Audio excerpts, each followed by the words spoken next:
Hola queridos amigos y amigas que están acompañándonos en nuestro tercer programa de esta segunda temporada de Discusión Bíblica. En esta semana nosotros vamos a abordar el tema Justicia y Misericordia en el Antiguo Testamento, la primera parte. No se olviden que en estos 3 meses de nuestra segunda temporada estaremos hablando sobre el papel de la iglesia en la comunidad. Los invitamos a que ustedes puedan llamar a sus amigos, puedan juntarse con la familia para poder acompañarnos en esta discusión. Y como de costumbre vamos a dar la bienvenida a Edson y a César que nos acompañan y nos ayudan a poder desarrollar estos temas. Buenos días, Edson. Buenos días, Moisés. Buenos días, César. Saludamos a todos nuestros oyentes que cada semana nos escuchan a través del Facebook o del YouTube. Quiero aprovechar la oportunidad y saludar a unos amigos. Estuve hablando con mi amigo José Cutipa y su esposa que nos escuchan allá en la ciudad de Lima, Perú. Y también quiero saludar a Felicitas Mercado y toda la familia allá en Arequipa. Y bueno, quiero saludar, ayer 9 de julio estuvo de cumpleaños mi amigo Carlos Guamán Cruz, así que también le envío fuerte abrazo. Hola, César. Buenos días a todos nuestros amigos oyentes, Moisés, Edson. Yo tengo aquí también un saludo para mandar a un amigo que ayer lo estaba visitando y él tiene mucha voluntad de perfeccionar la lengua española y el inglés, en fin. Se llama Elías, aquí de Manaus. Espero que él pueda disfrutar de este programa. Muy bien, antes de poder iniciar nuestro primer segmento, como mencionamos, vamos a hablar sobre justicia y misericordia en el Antiguo Testamento, y esta solamente es la primera parte aún. Antes de comenzar, vamos a enviar saludos a algunos de nuestros amigos.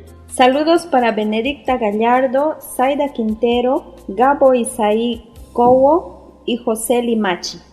Amigos, estamos de vuelta aquí en Discusión Bíblica. Como mencionamos, vamos a hablar sobre justicia y misericordia en el Antiguo Testamento. Vamos a ver lo que Dios estableció para su pueblo, en este caso para la humanidad y específicamente para el pueblo de Israel en el Antiguo Testamento.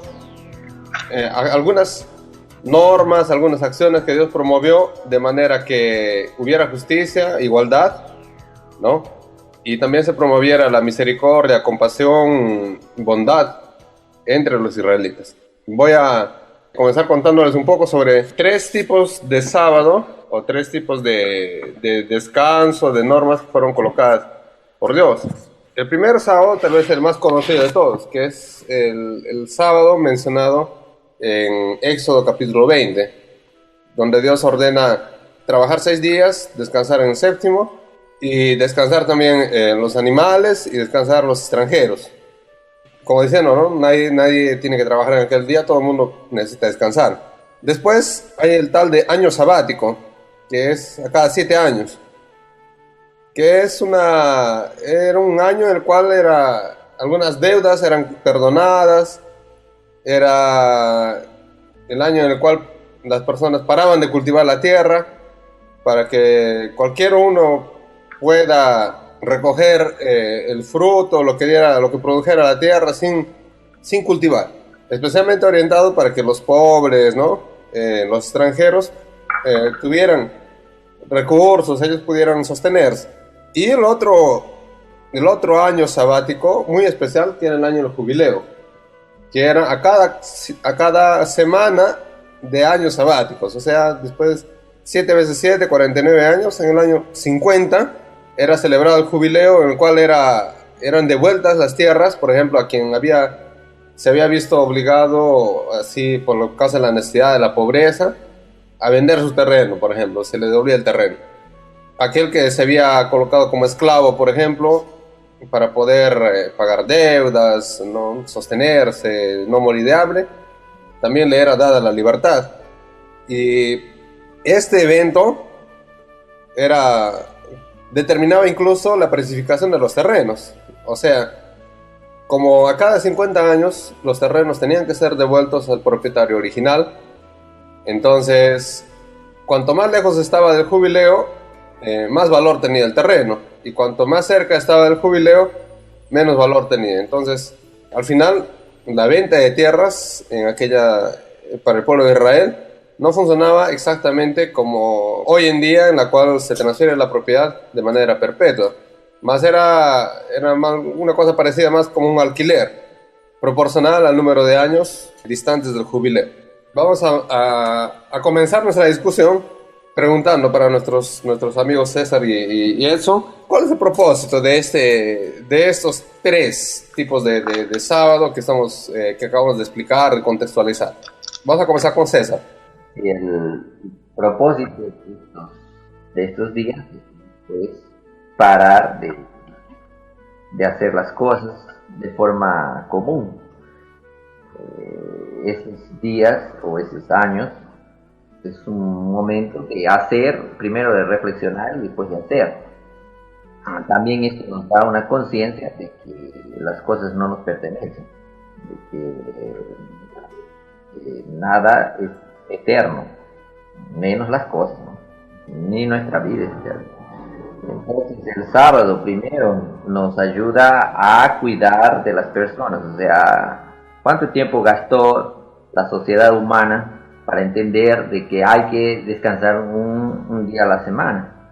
Eso ha demorado, hasta ha habido el Día del Trabajo, que fue el 1 de mayo, fue por causa del abuso que estaba habiendo sobre los trabajadores en la época de la Revolución Industrial. Y una de las reivindicaciones era pues a tener un descanso semanal. Después fue sobre la cantidad de horas de trabajo por día, bueno. Pero aquí tenemos ya una cosa que tiene que ser en beneficio de las personas, de los animales. No se puede estar explotándolos y trabajando todos los días, siempre hay que tener un momento de parar. Bueno, el otro caso de los 7 años del año sabático también ayuda a descansar, preocuparse más por los pobres, de descansar la tierra, o sea, cuidar de la gente y de la naturaleza. O sea, no se puede estar explotando, como dijimos la semana pasada, abusando de la naturaleza. La naturaleza también tiene su límite. Finalmente tenemos el año del jubileo, como tú bien has explicado, pues en ese año pues las propiedades tenían que ser devolvidas a sus dueños originales. Los dueños originales eran básicamente los primeros pobladores de la tierra de Canaán por el pueblo de Israel, o sea, las 12 tribus de Israel tenían que volver, de tal forma que las 12 tribus de Israel tenían ya un territorio delimitado y fijo, y no podía ser posible que otra tribu comenzase a crecer y comenzase a invadir a otra. No hay esa situación, o sea, cada uno tiene su tierra, y por lo tanto hasta los casamientos, ¿no? El casamiento tendría que ser entre personas de la misma tribu, para que no se les cediese un terreno que pertenece, por ejemplo, a la tribu de Dan, no se les cediese, que ya era pequeño Dan, se les cediese a Judá, por ejemplo, que es una cosa, no se podría tener cónclaves también, o sea, como lo que sucede en varios lugares. Por ejemplo, el Vaticano tiene lugares, no solamente el Vaticano tiene el país como territorio, sino todo lugar donde existe un convento, una iglesia, pertenece al Vaticano. Entonces son cónclaves, son pedacitos de terreno en diferentes lugares esparcidos. Eso también no podía suceder. Entonces la tierra, a pesar de que podían comprar otros compradores dentro de la misma tribu, ¿no? Siempre volvía para los dueños originales. Entonces es una cosa que permite que la gente no quede pues con unos mucha tierra y otros prácticamente con nada, ¿no? Entonces eso es una cosa loable. Muy bien, eso significaría que el hecho de impedir el enriquecimiento, ¿no? Excesivo de alguna persona, también por otra parte está impidiendo el empobrecimiento de las otras personas, promoviendo la igualdad. Edson, ¿qué puedes decirnos tú? Yo creo que aquí estos principios que manifiesta Dios a su pueblo son principios eternos que deben regir actualmente a la humanidad. Aquí se manifiesta el amor de Dios, preveyendo justamente que el hombre podría ser injusto o hasta cruel entre hermanos. Por eso yo creo que el cumplir cada una de estas leyes de estos principios que Dios nos da, nos acerca más a conocer el verdadero carácter de Dios, un carácter santo, un carácter justo y misericordioso que prevé cualquier situación, ¿no? Cualquier, por ejemplo, injusticia que pueda haber, sobre todo en los más vulnerables, que serían viudas, los huérfanos o los extranjeros. Y aquí el principio básico y principal sería la igualdad. Todos ante Dios somos iguales y debemos tratarnos con justicia unos con otros. Y esto yo creo que sería lo más importante, que Dios pone estas leyes para que nosotros podamos prever y no caer en la injusticia y en la crueldad que a veces pueda suceder en estos tiempos, preveyendo justamente la naturaleza pecaminosa del hombre. Muy bien, vamos a hacer una breve pausa para enviarnos saludos y volvemos enseguida con la siguiente parte de nuestra discusión. Saludos para Moisés San Juan, que nos escucha desde Colombia, Nelly Conos de Quetzaltenango, de Guatemala, René Sánchez de Quilen, que nos escucha desde Texas, Estados Unidos, y Danilo Fernández, que nos escucha desde Manaus. Estamos de vuelta, queridos amigos, y continuamos con nuestra discusión. El tema de hoy es justicia y misericordia en el Antiguo Testamento, la primera parte. Habíamos mencionado los sábados, los 3 tipos de sábados, y cómo estos sábados estaban promoviendo la justicia en su tiempo. Y Edson levantó la cuestión de que eso debía regir hasta nuestros días. Y yo quiero levantar lo siguiente. ¿Será que es aplicable en nuestro tiempo seguir los mismos principios? Es decir, por ejemplo, descansar, César mencionó como derecho laboral ahora, ¿no? Descansar una vez por semana. ¿Será que en nuestro tiempo es aplicable parar de cultivar una vez cada 7 años o devolver las propiedades a cada 50 años? ¿Estas cosas son aplicables en nuestros días? O si no es todo aplicable, ¿qué podría ser aplicable? Vamos a comenzar con eso. Bueno, lo que considero aquí del descanso de los 3 tipos de sábado que ya se mencionó, el que se podría aplicar y el que tiene una vigencia eterna sería el sábado semanal. En Génesis 2, 1 al 3 dice que Dios acabó de realizar su labor el día sexto y cuando su trabajo fue concluido descansó el 7º día. Además de descansar, dice que bendijo y santificó el día sábado. Esto es aplicable actualmente porque nuestra vida es una vida de constante movimiento. Nuestro ciclo de vida necesita un momento para descansar. Además, yo creo que hay una situación aquí interesante. Deuteronomio 5, 12 al 15, se menciona que el sábado fue instaurado como recordativo de que el mundo, o en este caso el pueblo de Israel, fue libertado de la esclavitud. Y eso es aplicable también a nosotros hoy. Si nosotros pensáramos ¿qué sería de nuestra vida si Cristo no hubiera venido a morir por nosotros? Seguiríamos siendo esclavos del pecado y no tendríamos ninguna esperanza de ser libres. Y al recordar y descansar el día sábado, nosotros también recordamos el hecho de que estamos siendo libertados de un poder opresor del mal. Cristo ya pagó nuestra deuda y que nosotros podemos ser libres a través de su sacrificio. Ese, yo creo que de los 3 sería el que tendría vigencia. Los otros 2 tenían un carácter simbólico, pero aunque actualmente no se aplique los 6 años y el 7º descanso, yo creo que también sería bueno que la tierra descanse una vez cada 6 años o cada 7 años. Y el jubileo ahorita no se aplica. La esencia es justamente que debe haber una parte equitativa para que mucha gente no se enriquezca o no tenga muchas posesiones y más bien haya una igualdad en cuanto a los bienes que cada persona tiene, ¿no? César, ¿qué principios de estos sábados pueden aplicarse realmente en nuestro tiempo? Hay, por ejemplo, el perdón de deudas. Hay algunas cosas que parecen interesantes y que ¿será que son aplicables ahora, no? Hoy día, para entender por qué que no se puede aplicar esto, es porque tiene que verse cómo funciona el modelo de las naciones, ¿no? Los modelos económicos y los modelos de propiedades y de deudas de cada país. Y se analiza con calma se va a ver que siempre las leyes son muy rígidas para los pobres y son muy blandas para los ricos. Esas leyes son hechas normalmente para favorecer una clase social. Nadie de lo que se llama hoy día democracia crea modelos para igualdad social, eso no existe. El único que trató de llegar más cerca de eso fue el comunismo. El comunismo se mostró pues la peor desgracia de la humanidad. No funciona. O sea, toda vez que el hombre quiere hacer justicia social, lo empeora. Lo que se tendría que hacer tal vez los políticos, las personas que toman decisiones, es aprender de estas leyes aquí, cómo funciona. Entonces, por ejemplo, esta ley de la tierra, lamentablemente hoy ya no es así, ¿no?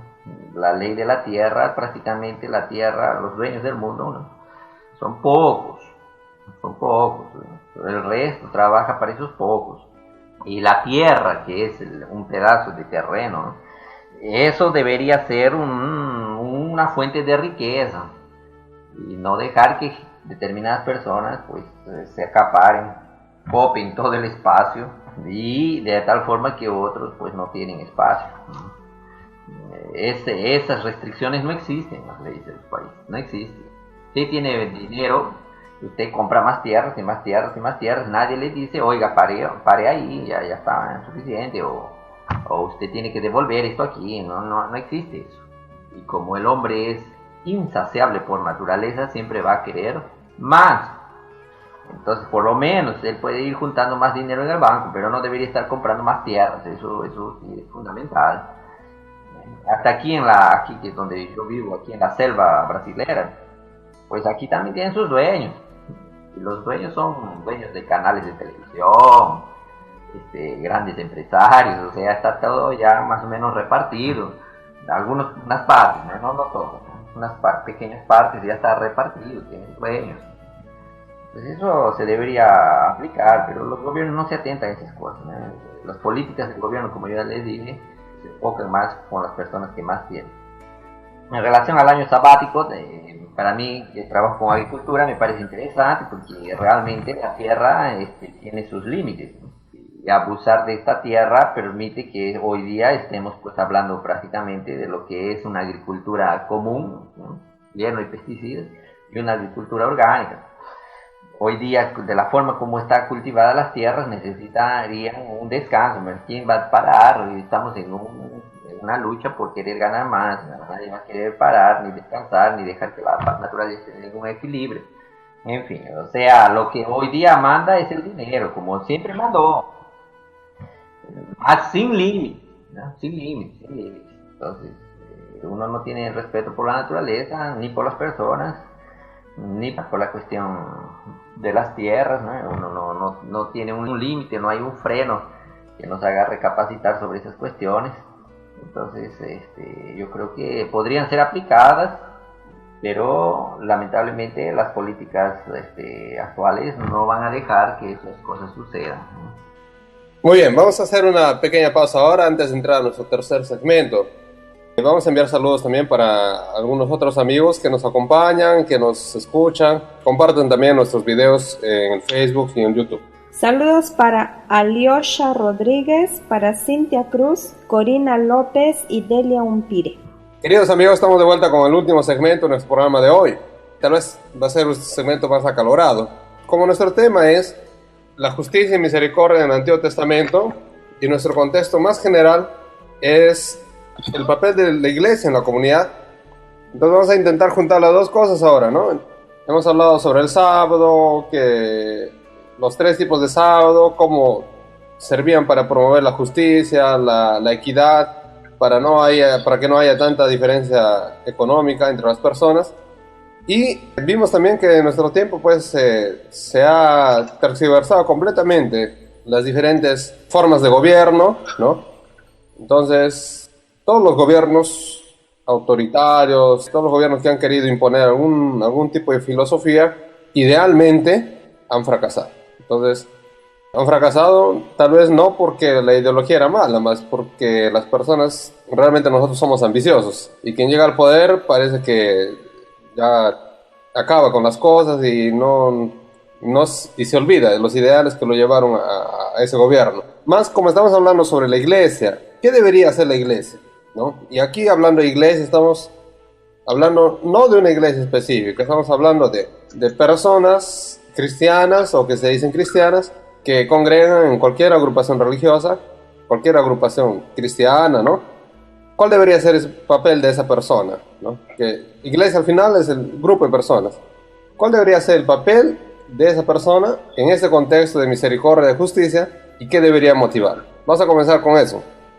La Biblia nos menciona que nuestra vida o nuestro cristianismo debe reflejarse en cuestiones prácticas. En el libro de Santiago, capítulo 1, versículo 27, dice: la verdadera religión, pura y sin mancha, es visitar a los huérfanos, a las viudas en su tribulación y guardarse sin mancha de este mundo.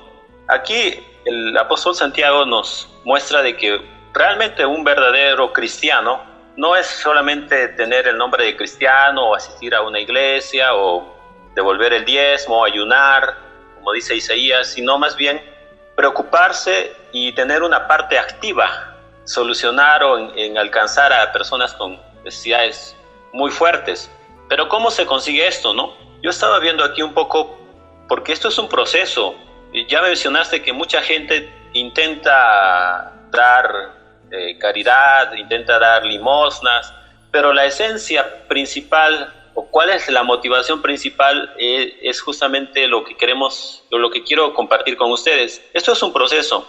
Nos dice Jesús que debemos primero morir al yo, dejar que nuestro orgullo, nuestra forma de aparentar muera, porque ahí en la Biblia nos menciona que mucha gente, en el libro de Isaías 58:2, mucha gente hacía muchas cosas buenas o hace muchas cosas buenas, pero solamente para que los demás crean que Él es bueno. Pero el secreto aquí quizás sea, primero debemos dejar morir al yo, dejar que Jesús se manifieste y tome el control de nuestra vida, y entonces el cambio va a ser un cambio verdadero, un cambio genuino de adentro para afuera. Es decir, Jesús te cambia la vida, te cambia el carácter, te cambia la visión que tienes sobre el mundo. Y yo quiero citar aquí cuando el salmista David, en una oración, él quiere que Jesús lo cambie en el Salmo 51:10: crea en mí, oh Dios, un corazón limpio y renueva un espíritu recto dentro de mí.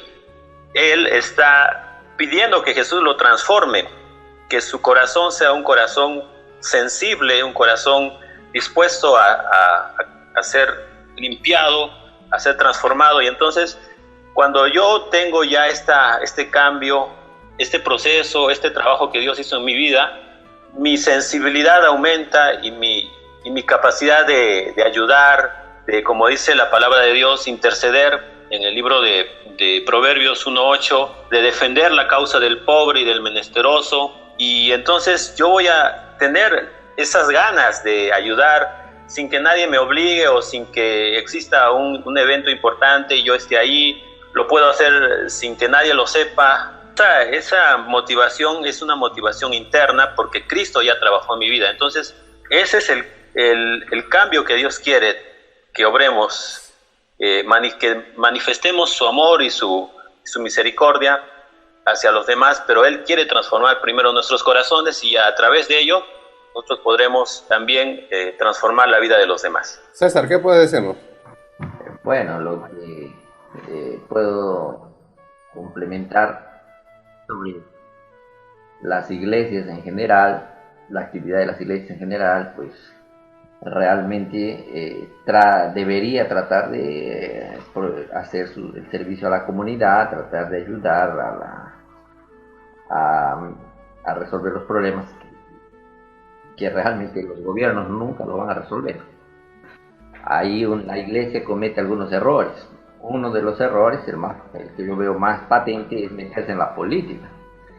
Y creyendo que va entrando en la política, el cristianismo entrando en la política, entonces va a resolver los problemas sociales, votando leyes, queriendo aplicar las leyes de Moisés en el Congreso y aprobarlas y colocar una constitución. como si el comportamiento de las personas dependiese de las leyes, necesariamente. Las leyes tienen que ser naturales de cada sociedad. La forma como está colocado en nuestros países aquí del Nuevo Mundo menos Estados Unidos, claro. Estados Unidos tiene otro origen, más estos que somos de la colonia portuguesa y de la colonia española, nuestras leyes pues no reflejan lo que la gente vive.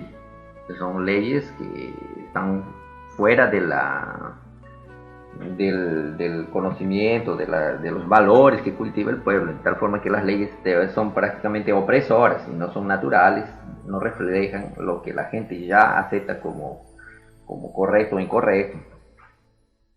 Más, como ya dije, esas cosas no funcionan así. Entonces la iglesia, al entrar en ese terreno, prácticamente está entrando en un terreno pues que donde no va a conseguir resolver nada, al contrario, va a meterse en otro tipo de problemas y totalmente distraerse del foco que es hacer, por ejemplo, la atención social. Entonces ese es un gran error. Otro error que yo veo en el foco de la iglesia es que hay mucho figuretismo. Las iglesias en general hacen poco por la comunidad, y lo poco que hacen prácticamente parece que han hecho gran cosa. Entonces ese espíritu de querer figurar, de querer aparecer, realmente no hace pues bien al cristianismo. Lo que se tiene que hacer se tiene que hacer, y no porque va a parecer bien a la foto, sino porque es lo que uno le quiere hacer de hecho. Entonces, las iglesias tienen que hacer con más frecuencia estas actividades, de tal forma que sus miembros, especialmente los más jóvenes, vean que eso es un estilo de vida, eso no es una fuera del estilo de vida cristiano, eso es parte del estilo de vida cristiano. Entonces hay una deformación de la formación cristiana. Parece que formación cristiana es simplemente ir a la iglesia y punto. Pues eso es una deformación grande, porque el cristianismo tiene su parte de actuación en la comunidad. Entonces, nosotros necesitamos repensar lo que está sucediendo con las iglesias en relación a su papel, en relación a la sociedad. Otra cosa que también nosotros no debemos participar, los cristianos, es pues en luchas, huelgas, manifestaciones contra determinadas autoridades. No, esos ahí no sirven. Que está faltando tal cosa y tal cosa. No, la iglesia tiene que hacer. No se trata de solamente hacer luchas y esas cosas, ahí no avanza. Tenemos que ir haciendo lo que Jesús hizo. Jesús no se metió en ningún movimiento político para que los impuestos sean rebajados, por ejemplo. Eso no existe. Por eso Jesús ya decía: dad al César lo que es del César, o sea, y a Dios lo que es de Dios. O sea, no hay que distraerse. La justicia social que tiene que hacer la iglesia en la medida de su contexto, de sus posibilidades, tiene que hacerlo.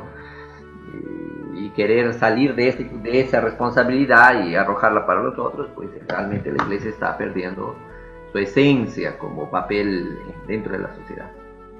Tenemos aquí entonces una llamada de atención, ¿no?, a lo que hoy estamos haciendo como iglesias y lo que deberíamos hacer para hacer cumplir el plan de Dios en el alivio de las necesidades y en la atención pues a las penurias, preocupaciones, ansiedades, no solamente físicas o económicas, de nuestro prójimo.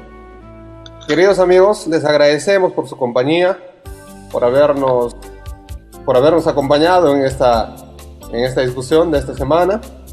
Los esperamos la próxima semana para hablar de la segunda parte de nuestro comentario de hoy, que va a ser igualmente sobre la justicia y misericordia en el Antiguo Testamento, solo que la segunda parte. Que tengan una feliz semana, que Dios los bendiga. Los esperamos en la próxima discusión bíblica.